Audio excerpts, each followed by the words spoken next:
ay nit yoo xam ne la ñu def lu garaaw la et c'est pourquoi nos députés ont voté contre. kon nu ñu mënee ne Pastef da doon négocier loi d'amnistie alors que Pastef a voté contre est-ce que su majorité bi voté woon contre comme Pastef loi bi dina jàll. kon am na loo xam ne mais problème bi newul foofu comme d'habitude ñoom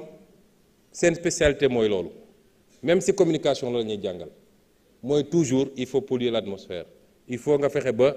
nërmel xelu Sénégalais yi ñu génn ne loi d'amnistie bi de toute façon voté nañ ko ba pare ça a bénéficié à Pastef waaw léegi Pastef la bénéficié woon Pastef bëggatul bëggul wax ji jeex na kon lan moo fi jar tëb ak ñii naan kenn mënu ko abroger parce qu'il y a déedéet man nga doon may bëggatuma nañu génne loi d'amnistie bi ñun ñëpp ñu dem uyu ji ñun ñëpp man ak keneen nañu génne loi d'amnistie bi fi jar a ragal.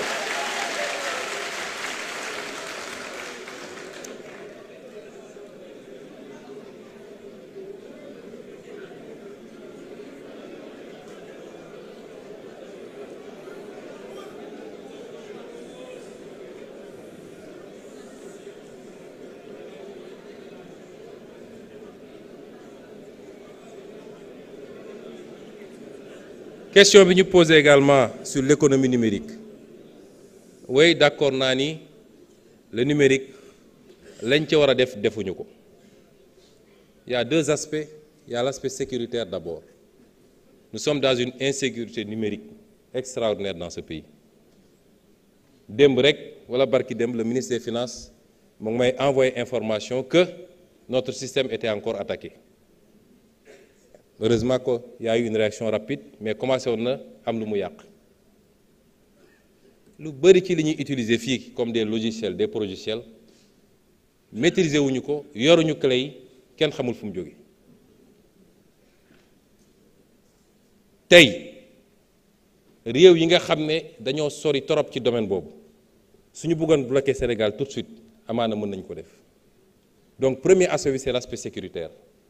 wax naa ko barki démb bi may dem ci ndaje xale yooyu nga xam ne c'est la fierté du Sénégal ndax ci domaine yi nga xam ne lu mel ni intelligence artificielle ñu ngi ci def lu am solo mais l'autre aspect c'est que le numérique est le premier facteur économique aujourd'hui dans le monde le premier chaque jour moo wax ko bu njëkk ba soo nee multinationales yi gën a am doole lan lañ lay wax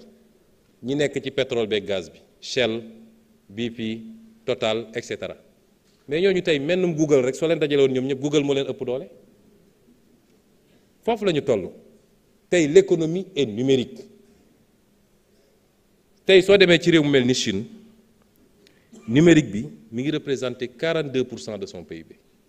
la Chine foofu lépp man de demaguma fa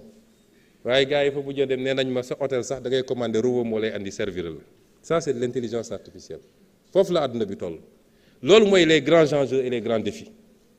mais xëy su bëggoon jot nekk ci plateau yi diw jaar na fi diw lekk na lii il faut ñu dépasser yooyu ce qui nous interpelle est extraordinairement grave et si on n'est pas conscient de notre retard on ne pourra jamais le rattraper te j'ai l'impression que une certaine classe politique malheureusement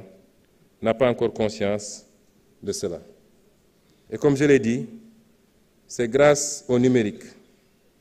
que la Chine a sorti énormément de personnes, des centaines de millions de personnes de la pauvreté. Changement climatique bi tam wax nañ ci lu bari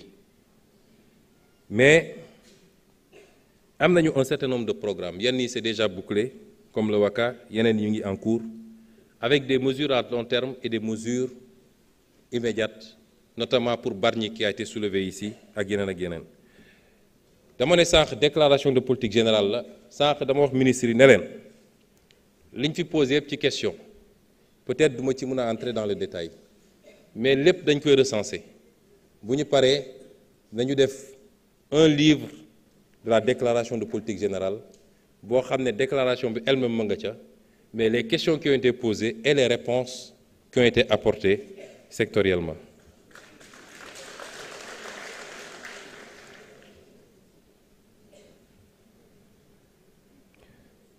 Pour le port de Ndaxonga, ñu ngi ciy liggéey président de la République jox na ma ci ay instructions ndax port bi daanaka infrastructure yi pare na autour de 65 milliards ak deux terminaux terminalu marchandises yi ak terminalu pétrolier bi alors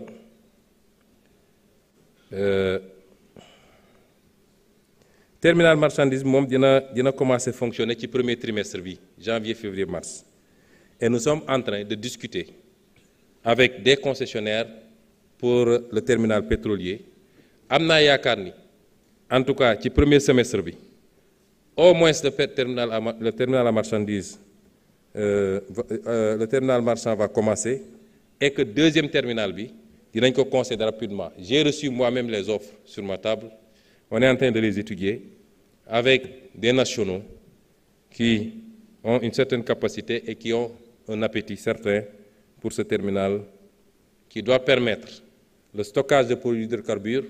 mais surtout la distribution. Ça permettra même peut-être yenn camions yi jógee ci sous-région yi du ñu ñëwati ba Ndakaaru mais mun nañu jëlee en tout cas ñi ñëw jël ci carburant mun nañu ko jëlee foofu wala ñuy ñëw ba fii.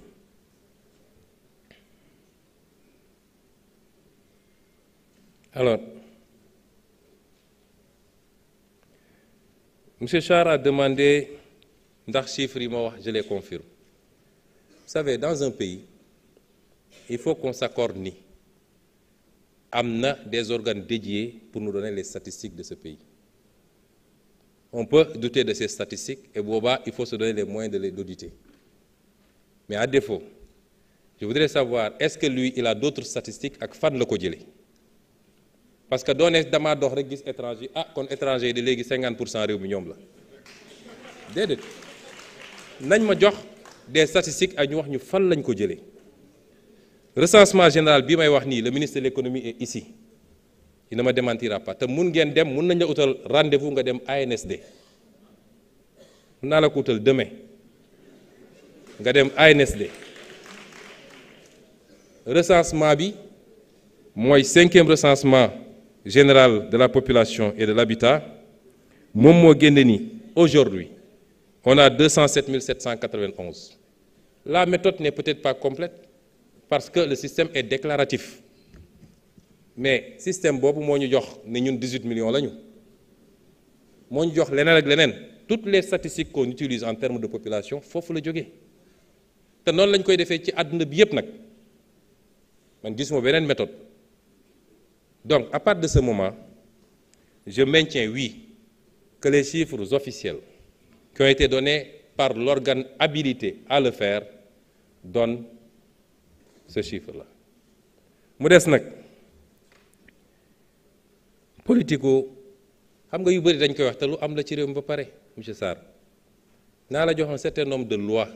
et de décrets nga xool ko étrangers yi à part ñi nekk biir CEDEAO te même ñoom am na une réglementation mais du fa étranger jóge rek ñëw nu mu ko neexee carte de séjour am na fii Sénégal lu am la parce que étranger yi dañ leen di immatriculer jox leen carte d'identité monsieur le ministre de l'intérieur yi ngi nii dañ leen koy jox am na loo xam ne mun nañ ko méngale sax ak paiement bi ànd ak titre de séjour parce que bu ñu la koy jox da ngay fay 10 000 francs c'est renouvelable tous les 3 ans su 3 ans bi weesoo soo fayul dafa am pénalité yoo xam ne caisse de dépôt et consignation nga koy dem verser ji kon y a une réglementation ici dans ce pays est-ce qu'elle est appliquée de manière stricte loolu mooy li xew fépp ci réew mi est-ce que le code de la route est appliqué de manière stricte est-ce que le code général des impôts est appliqué de manière stricte est-ce que le code des douanes est appliqué de manière stricte mais il y a une réglementation est-ce qu'elle est perfectible on peut envisager et examiner ça mais faire croire aux gens qu'il y a un vide et que nit ñi dañuy tomber comme des mouches au Sénégal je suis désolé loolu amul ci réew mi sur la question des visas et balaa may daaneel foofu j'ai insisté pour que ñu def attention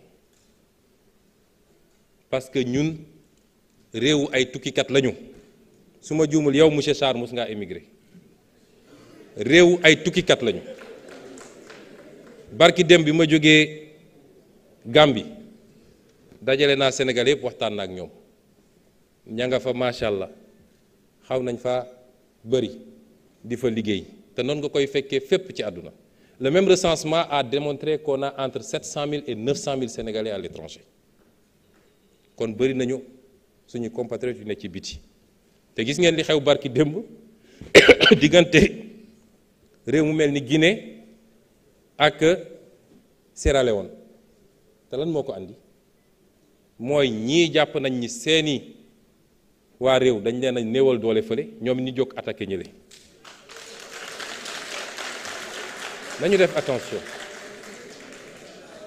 Et je voudrais dire à M. Sarr également, je suis assez content de l'entendre